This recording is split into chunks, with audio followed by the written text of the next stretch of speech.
Ilomaka kuya hayu huya nehon. Hoi ha huya ne hoya ni makai. Hirod bayandi komaragrasandan. Haya huya ne. Herod bayane kon mahayan. Hasimoya di karasandan. Hoya huya nehon. Herod mayande kaya koyande kon. Herod bayane hon. Herod bayane hon. Herod bayane hon. Herod bayano mayande kod bayan. Hey andi komarasinde. Herod bayane hon. Herod bayane hon. Herod bayane kon. Welcome, old friends, and new to Spiritual Conversations with Callah and the Ancients, divine spiritual beings seconded to Earth to assist in the evolution of humanity. Embark with us on a journey of self-discovery that will spark within thought-provoking concepts and truths. My name is Dallas Beckett, friend, team member and facilitator for this time with the Callah and the Ancients. And here with me today is the channel for Callah and the Ancients and spiritual writer Kim, and divine spiritual channel, scribe, artist, seer, and celestial empathic healer, Aimee. Greetings, team. Well, we've just come through the pandemic here in New Zealand. So, Kim, I've got lots of questions for you to ask, and I know the whole world's wanting to know too. But let's just start with number one. What's the most important thing that you would like people to know about what's been happening in the world in relation to the pandemic? Well, it's not the end of the world. Great. Pleased to hear it. These events are a manifestation of the consciousness of humanity. And humanity has been on this road to these worldwide events for some time now. They have been expected, and projections had been made by Divine Spirit as to the timeline mankind would take before it created a circumstance such as this. Events that would connect all global communities. It was seen that this event or circumstance would be created by mankind and that Divine Spirit could then intervene and create energetic setups and the energy in which they could transform the many, and they could create the energy of a great spiritual awakening of the many. The pandemic has created a global experience through which the divine has been able to work simultaneously on whole humanity in its evolution and spiritual awakening. And this is what is occurring now. That even though these events that have resulted in so much trauma, so much change, so much reevaluation by the individual and the collective, this event is embedded with the possibilities and potentials and inevitabilities for a new world to be born that is more in line with the divine intention of every soul birthed on this planet. And that is for the mass, for the human societies, world cooperation and harmony and peace, and to be able to flourish in a way that brings more connectedness to the self, to the planet, and to the divine. Now, you might ask, if the divine saw the potential for such a devastating event, why did they not step in and stop it? Well, we'll tell you. Free choice. This was your or our creation, and Spirit does not tamper with soul choice. They do not overrule the soul choice in such matters. Added to that, every soul on this planet knew that this potential existed before they ever came. They knew and they came anyway. Why? Because it is a pathway to individual and collective soul evolution. It is a gateway to the raising of the vibration of this planet and of humanity, and a pathway to enlightenment. How we handle this experience, how we choose to move through this time, how we choose to move on from this point are pivotal issues to our future well-being. And we tell you now that the future pathways opening up are full of hope and success for the betterment of all.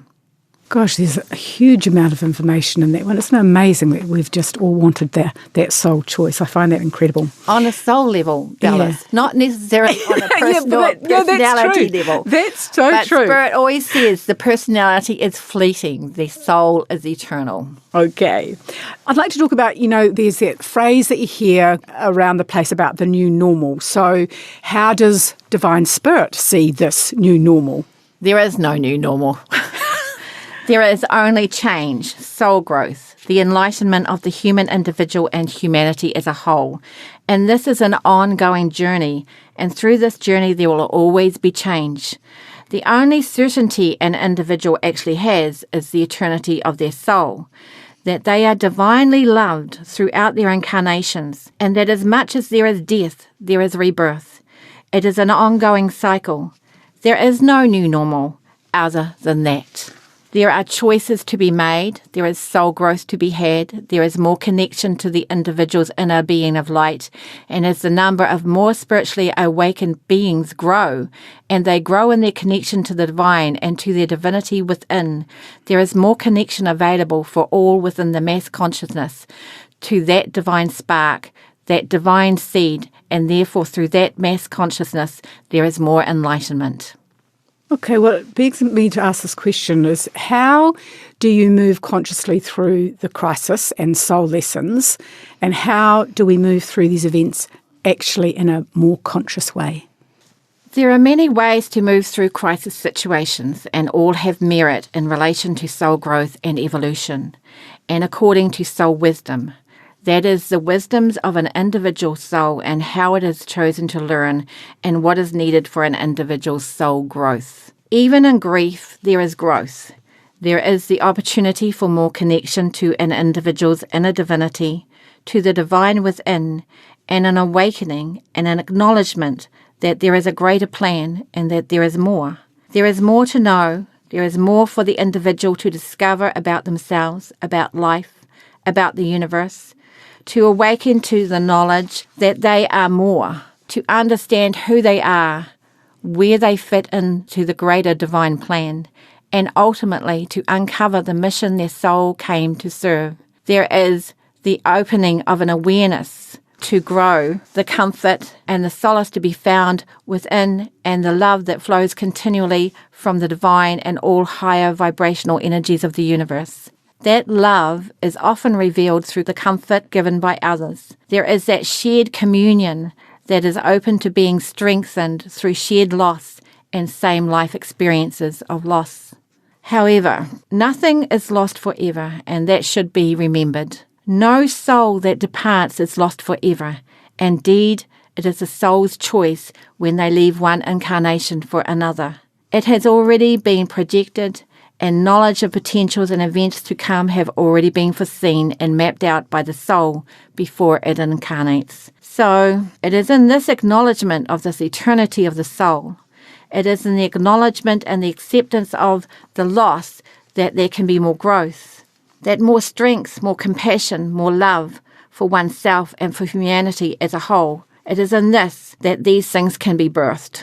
So that is one way, and oftentimes individuals get lost in the grief and the loss, this process of evolution for a time, and this is understood, and there is no right or wrong in this or in the time it takes for an individual or group to transfer through this period of mourning, as you call it. However, there is a certainty, that is, they will pass through this valley of shadows and death and grief and loss, and they will eventually remember that there is no such thing as death. There is only the transformation of one way of being to another.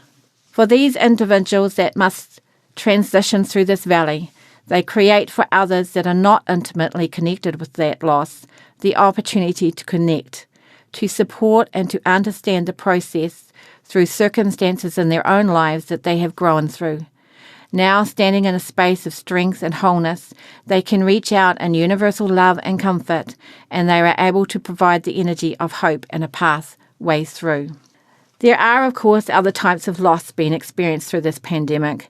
There is the loss of self, and that everything in an individual thought was certain, and beliefs that were foundational energies in their life have now disintegrated, and so there is a time of reevaluation as to the meaning of their life and their purpose. There is the loss of income and financial security. For many who had their life anchored in the material world, the current economic climate leaves them vulnerable, subject to uncertainty and open to anxiety and fear. This group of individual needs a reconnection to the reality of their inner being and their divine natures, to the energetic nature of all of life, and to the vibrational attributes of money. There are those that, fueled by fear, initiated by the pandemic, fueled by the influences of the past and energies that lie upon their makeup, energies surfacing in the Earth's grid, triggering and opening old wounds to be transformed. There are those groups that have taken a path of aggression, of blame, of subjugation. So many with shared grievances, so much to be transformed. But true transformation requires all to look at the energies lying on their individual makeup and their collective makeups and addressing them, for the universe will always reflect back what is within, what needs transformation within. The outer will always be the mirror. Change in the consciousness of humanity is initiated when the number of individuals of a like vibration is sufficient. Then and only then is change to the consciousness of the world inevitable.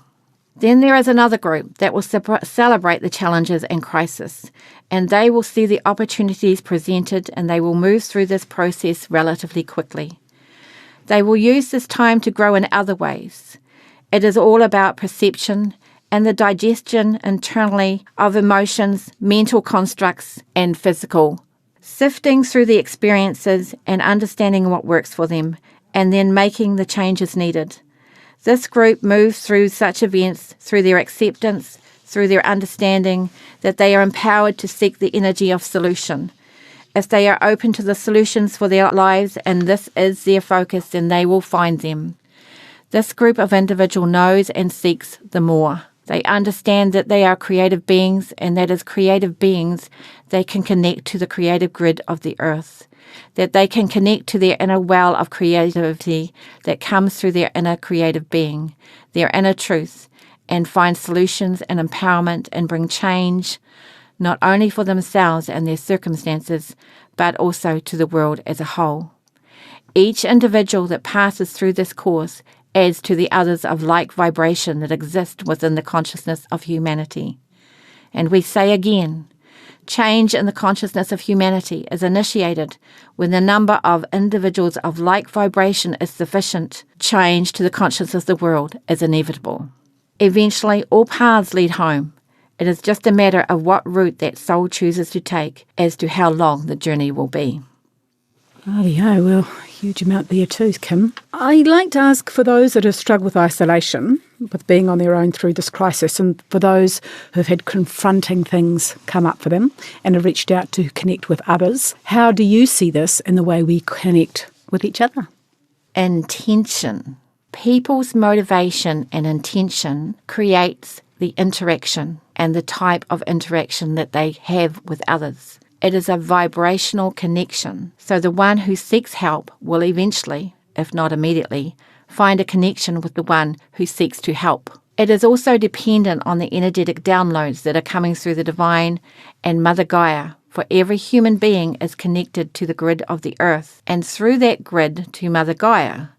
So really, there is no disconnection from others. It is more a question of awareness and a creation of vibrational matches.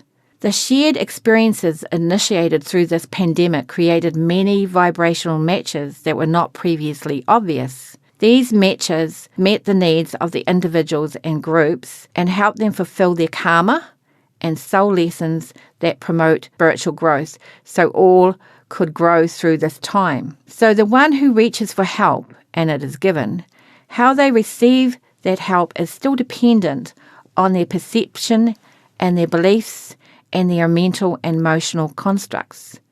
The one who gives the help is the same, because the energy in which they give the help is filtered through their own beliefs, emotional patterns, and other mental constructs.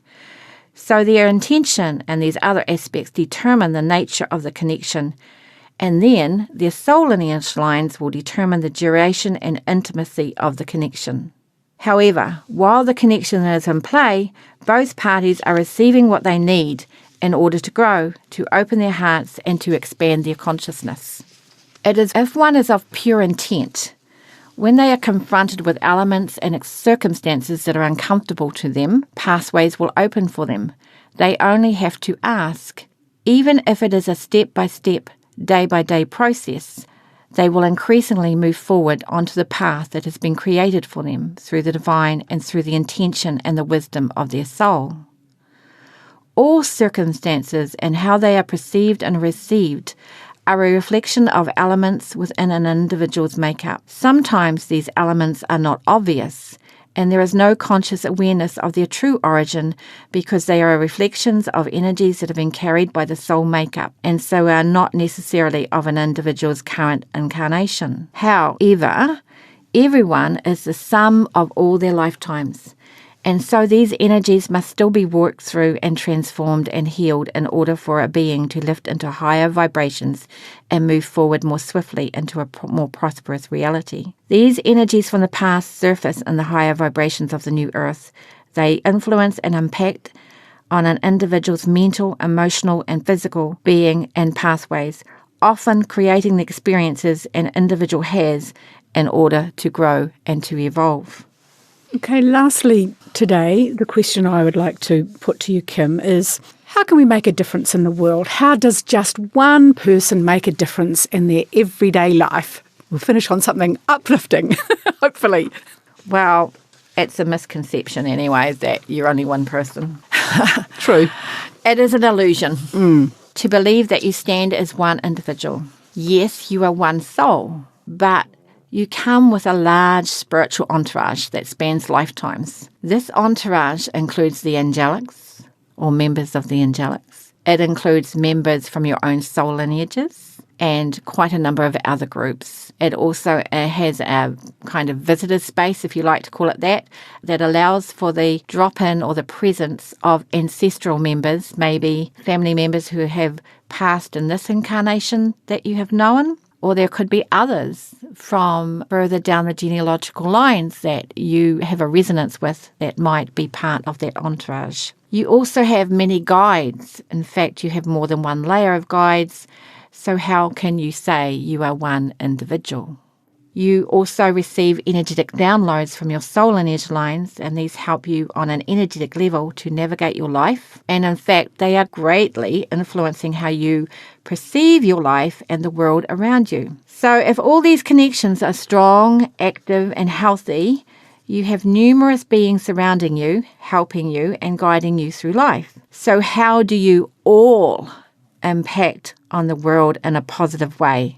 Well, it's very simple, really.